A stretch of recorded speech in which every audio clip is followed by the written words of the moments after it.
Assalomu alaykum, to'rdagi barliq kitob anglag'uvchi do'stlar. Biz marhum yozuvchimiz Turg'un Almos Apandi yozgan Uyg'urlar degan kitobni o'qishni davomlashtiryapmiz. Oldin qismda Uyg'ur xalqlarining tang maliklari bilan to'ylashgan jarayonlardagi ahvollarni o'qib o'tgan edik, endi davomini o'qiymiz. Uyg'ur qag'onligi bilan tang sulolasi orasida bo'lgan ot va ipak mol savdosi. Uyg'ur qag'onligining iqtisodida chorvachilik egiligimi nihoyat muhim o'rinda turadi. Otliq qo'shini janglarda o'ynaydigan nihoyat muhim rolni nazarda tutib, Uyg'ur qag'onligi chorvachilikda ot o'stirishni muhim o'ringa qo'ygan edi. U zamonda otliq qo'shin urushda g'alaba qozonishning eng ishonchli sharti edi. Sharqiy Uyg'urlar ot o'stirishga bekmo ko'ngil bilatdi. Ular bir necha million otning ichidan jangga yaramliq bir necha 100 ming otni tanlab, 221 ming kishilik otliq qo'shin tashkil qilgan edi. Hunlar, Türkler, Uyg'urlarning muntazam qo'shinlari digudek otliq bo'lib, piyoda qo'shinlari yo'q hisobida edi. Hun, Türk, Uyg'ur otliq qo'shinlari jangga manganda 100 minglab zapas jang otlarini billa ilib mangatdi. Ot yana intayin muhim qatnash qurolimi edi. Sharqiy Uyg'ur qabilalarining har qaysisining o'stirgan otlariga bosadigan ayrim tamg'ilari va o'z yayloqlari bor edi. Shuning uchun Uyg'ur otlari tamg'iliq otlar deb ataladi. Jungo xallarımı qadimki çağdan tartib, özünün şimaldaki jangovar, urushqa qo'shinlarga taqobil turish uchun otliq qo'shin tashkil qilishga ko'ngil bo'lgan. Bo'libmi, Tang sulolasi podshohlarining otga e'tibor berishi alohida bo'lgan.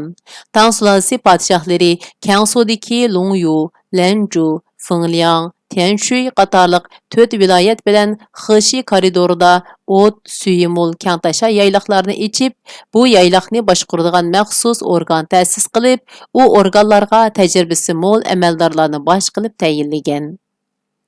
Bunun bilan milodining 630-yilidan 670-yilgacha bo'lgan 40 yil ichida bu yayloqlarda beqilgan otlarning soni 700 mingdan oshgan. Milodining 670-yilidan boshlab Tibet xalqi bilan Tang sulolasi orasida keskin urushlar boshlandi. Bu urushlar keng sudagi ot o'stirilgan yayloqlarning amonligiga og'ir darajada xavf yetkazdi. Uning ustiga ot o'stirishga mas'ul bo'lganlarning mas'uliyatsizligidan yayloqlar cho'lnarab, ko'plagan otlar o'lib ketdi. Milodining 754-yiliga kelganda otning soni 320 mingga tushib qoldi. Buningdan karga keladigan ot 200 mingcha bor edi. Mana shundaq ahvol ustida Tang sulolasi nurg'un kishilik harbiy qo'shinni va ishlab chiqarish bilan qatnashni ot bilan ta'minlashda nihoyat og'ir ahvolda qoldi.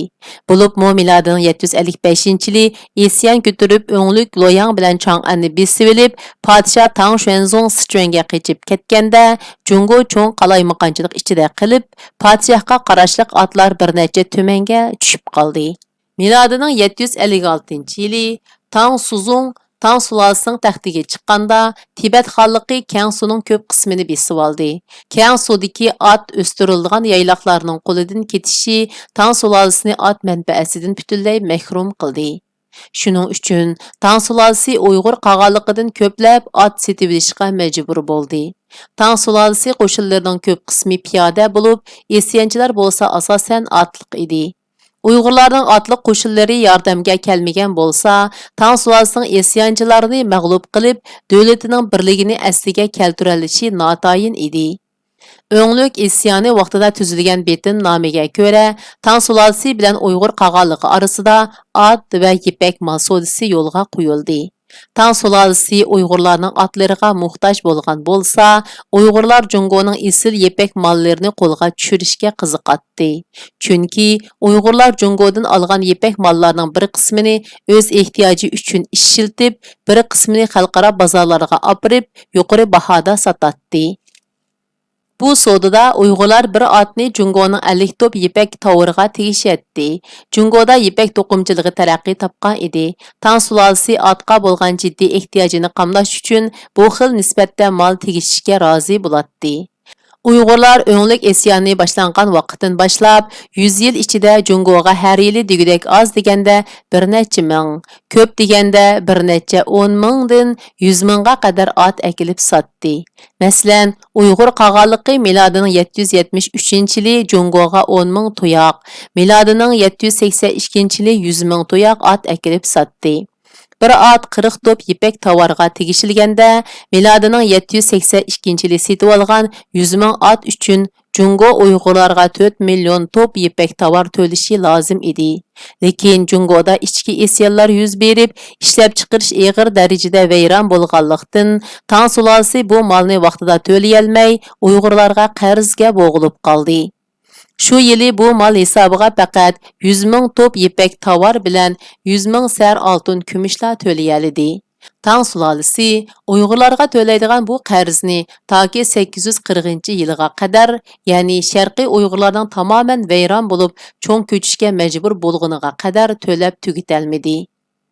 Uyg'ur qag'alliqi bilan Tang sulolasi o'rtasida bo'lgan ot va ipak mol savdosida oxiriga berib, ya'ni 4-asrning boshlariga kelganda har ikki tarafda samimiyat bo'lmadi. Son va sifatga e'tibor bermaydigan saxtapazlik hodislari og'ir holda paydo bo'ldi. Bundaq ahvolni ikki davlatning hukmronlarining manfaatparastligi keltirib chiqardi. Tang sulolasi hukmronlari Uyg'urlarga to'laydigan qarzni to'lash uchun nuqul davlat egiligidagi ipak to'qimchilig'iga tayangan bilan bo'lmaydiganligini cho'nqur his qildi. Ular xalq ichiga amaldorlarni avatib, xalqqa bisim ishiltib, ulardan qaqti so'qti qilish yo'li bilan ko'p miqdorda ipak mol yig'ishga urindi. Uyg'ur hukmronlari bo'lsa, Jungodan texmo nurg'un ipak molga ega bo'lish uchun nurg'ulg'an kasal, o'ruq, yaramas otlarni Jungoga sotadigan otlarning qatoriga aralashtirib etdi. Tang sulolasining ot uchun to'laydigan ipak tovarlarining initar, bo'yi qisqa, to'qilishi qo'pol bo'lishga boshladi. Oxirga berib Uyg'urlarning Tang sulolasiga sotgan otlarining 60-70% korga kelmaydigan o'ruq, og'riq otlardan iborat bo'lib qoldi. Ikki davlat orasida bu sodada og'ir ziyonga uchirg'uchi taraf yanala Tang sulolasi bo'ldi. Bu xil ahvolni Tang davrida o'tgan shoir Beyjuyi Cho'g'ay yo'llari nomli she'rida mundaq tasvirlagan. Cho'g'ay yo'li bu uzun yo'llar. Qara do'ning suyi elvak buloq qaynaydi. Uyg'ur ahli ot sotqili kelsa har qitim, bu yo'llarning bo'ylarida giyoh qolmabdi. Ko'p tugaydi buloq qurib otlardir kesal, bosqan tomga kirib ketgan ustixong'icha. Bir ot uchun tegishidi shoyi 50 top, qarori yo'q, keltirurlar ot qachong'icha. Baqqandimu qarg'i kelmas bu o'ruq otlar. Yilg'i to'shmay o'lib qolar 10dan 7si.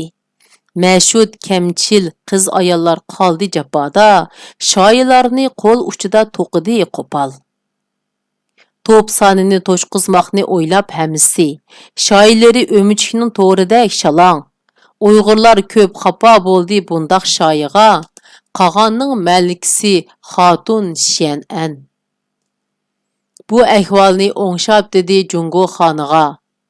Yuanxening 2-yili qildi shoh farmon. Xazinidagi kimxoblarni to'lidi otqa, yaxshi shoyi keltirildi Jongnan tarafdan. Shoirlarni nachar to'qish bo'lmadi boshqa. Tang sulolasining 782-yilidan boshlab Uyg'ur qag'alliqining otlari uchun to'lagan bir qism ipak tovarlarining aniq hisobi tuvandikicha. 782-yili 100 ming top. 787-yili 50 ming top, 790-yili 300 ming top, 792-yili 70 ming top, 815-yili 167 ming top, 816-yili 85 ming top, 822-yili 200 ming top, 827-yili 460 ming top, 829-yili 230 ming top. Tarixiy faktlarga asoslanganda, Jungo milodining 782-yili Uyg'urlardan setib olgan 100 ming ot uchun 4 million top ipak tovar to'lishi lozim edi. Amaliyotda faqat 100 ming topla to'lagan. 821-yili setib olgan 20 ming at uchun 80 ming top ipak tovar to'lishi lozim edi. Amaliyotda 200 ming top to'lagan. Ahvoldan qaraganda Tang sulolasi Uyg'ur qag'alliqiga qatma-qat qarzga bo'g'ilib qolgan. 780-yili Uyg'ur qag'alligi Tang sulolasiga elchi avatib qarzni so'ylagan. Tang sulolasi moliya jihatda nihoyat qiyin ahvolga tushib qolganligini bildirib, qarzni keyin to'lab berishni o'tingan. Tang sulolasi bir tarafdan bu xil qarzdorchilikning dardini tortgan bo'lsa, yana bir tarafdan Tang sulolasi poytaxtiga uzilmay kelib ketib turadigan Uyg'ur elchilariga taqdim qiladigan sovg'a salomlarni tayyorlashning jafosini chekkan edi. Uyg'ur elchilari o'miki odatda oz deganda bir necha yuz, ko'p deganda mingdan ortiq kishidan iborat bo'ladi. Tang sulolasining poytaxtiga kelgan Uyg'ur elchilariga va ular orqali Qora Balosag'undagi Uyg'ur hukmronlariga taqdim qilinadigan so'g' salomlar ba'zida ming harvig'imi yetgan edi. Milodining 773-yili Tang sulolasining Uyg'urlarga taqdim qilgan xilma-xil sovg'alari yetarli darajada mo'l bo'lgan. Tibet xalqi bilan Uyg'ur qag'alliqining munosabati. Songzang Kampu milodining 630-yili Tibet bilan Ko'knur territoriyasida yashaydigan Chang, Di qabillarini bo'ysundirib Tibet xalqini qurdi. Bu xalq 210 yilcha hukm surdi. Songzang Kampu hozirgi Lasani Tibet xalqining poytaxti qildi. U ma'muriy tuzum va harbiy tuzumni turg'izdi. Qonun tuzib chiqdi. Xotanga odam avatib Xotan Uyg'urlari qo'llangan yeziqni ehtimol Sankirт yezig'i bo'lsa kerak qabul qilib davlat ishlarida yeziq qo'llandi. Tang sulolasi dastlabida Tibet xalqini hiniga tortib, uni o'zining boshqa dushmanlarga qarshi silish uchun milodining 641-yili Songzang Kampuga Malika Vinchingni yotliq qildi. Songzang Kampu milodining 650-yili olamdan o'tgandan keyin Tang sulolasi bilan Tibet xalqining munosabati ancha yaxshi bo'lmadi. Bulubmu Tibet xoni Mangzuanning vaqtidan boshlab Tibet xalqi bilan Tang sulolasi orasida uzun so'zilgan urushlar boshlandi. Tibet xalqi o'z territoriyasining tabiiy sharoitining yomonligini bahona qilib, qo'shni davlatlarning territoriyasiga tajovuz qilishga kirishdi. Uyg'ur xalqida bo'lsa aksicha qo'shni davlatlarning territoriyasini besib olish niyati yo'q edi. Milodining 830-yili Tang sulolasining sarkardasi Liu Yanxing Tibet sarkardasi Shang Qishingga mundaq degan edi. Uyg'urlar davlatimizning beshiga baloy afat kelganda yordam berib bizni qutuldirdi. Ularda tajovuz qilib bir g'erish yerni besib olish niyati yo'q. Shundaq tursa ularga rahmat aytmay bo'lamdi. Bu Kona Tang yilnomasining 196-betidan e'longan. Biz boshda Tang sulolasining Uyg'ur qag'alligi bilan ittifoqlashib, Tibet xalqiga qarshi turish tadbirini qo'llanganligini aytgan edik. Tibet xalqi milodining 760-yilidan boshlab nihoyat kuchaydi. Tang sulolasi bilan uzun so'zilgan urushlarni elib berib, hozirgi Sichuan o'lkasining xeli ko'p qismini va Gansu o'lkasining hamma zaminini degudek besib oldi. Tang sulolasi milodining 783-yili Tibet xalqi bilan tinchlik bitimnomasini tuzdi. Bitimnomaga ko'ra, chiriklashib ojizlab ketgan Tang sulolasi Tibet xalqi besib olgan zamindan voz kechishga majbur bo'ldi va Tibet xalqiga qarshi urush harakatlarini to'xtatdi. Kangsoning qo'ldan ketishi Tang sulolasining g'arb ellari bilan bo'ladigan aloqasini uzib tashladi. Shundan boshlab Jungo Uyg'urlar yo'li deb atalgan yo'l orqaliqla g'arb ellari bilan aloqa qiladigan bo'ldi. Tang sulolasining elchilari, savdogarlari Chang'andan shimolga qarab yurib, Sadijin Sipildan o'tib, Uyg'urlar davlatining ziminiga kiratdi. Andin davomli holda shimolga yurib, Qora Balosag'unga baratdi. U yerdan g'arbga yurib, Oltaydan halqib o'tib, Beshbaliqqa kelatdi. Andin Beshbaliqdan g'arbga minib, Ili vodisi, Yatta suv orqali O'rta Osiyo va G'arbiy Osiyoga baratdi. Mana shu yo'lning asosiy tugillari Uyg'ur Urxun qag'alligining territoriyasi ichida bo'lganligi uchun bu yo'l tarixda Uyg'urlar yo'li deb atalgan. Tibet xalqi 783-yili tuzilgan bitimnoma orqali Tang sulolasini passib holga tushirib qo'yib, Uyg'ur Urxun qag'alligiga qarshi urush harakatlarini yurgizish imkoniyatiga ega bo'ldi. Tibet xalqi 790-yilga kelganda Uyg'ur qag'alliqining qo'shinlariga bir necha qitim jiddiy zarba berdi va Tarim vodisini besib oldi. Aychurning vaqtida Uyg'ur qag'alliqining ahvoli yomonlashdi.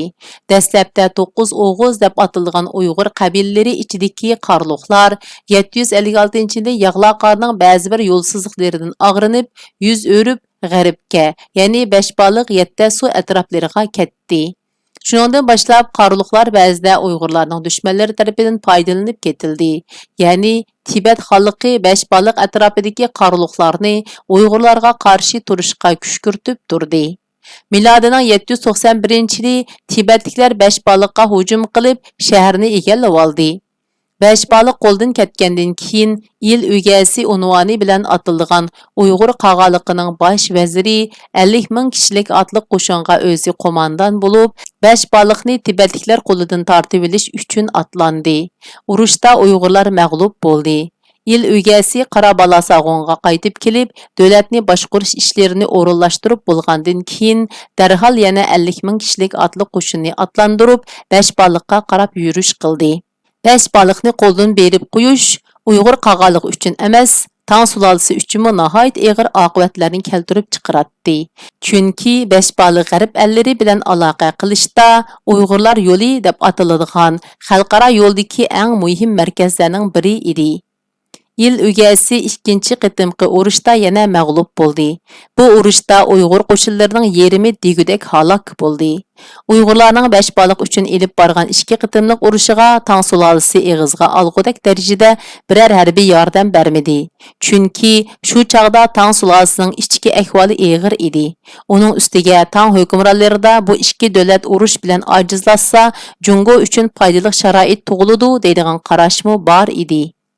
Milodining 791-yili Uyg'urlarning Tibetliklar tarafidan ikki qitim mag'lub bo'lishi Uyg'ur urug'un qag'alliqining ahvolini texmi yomonlashtirdi.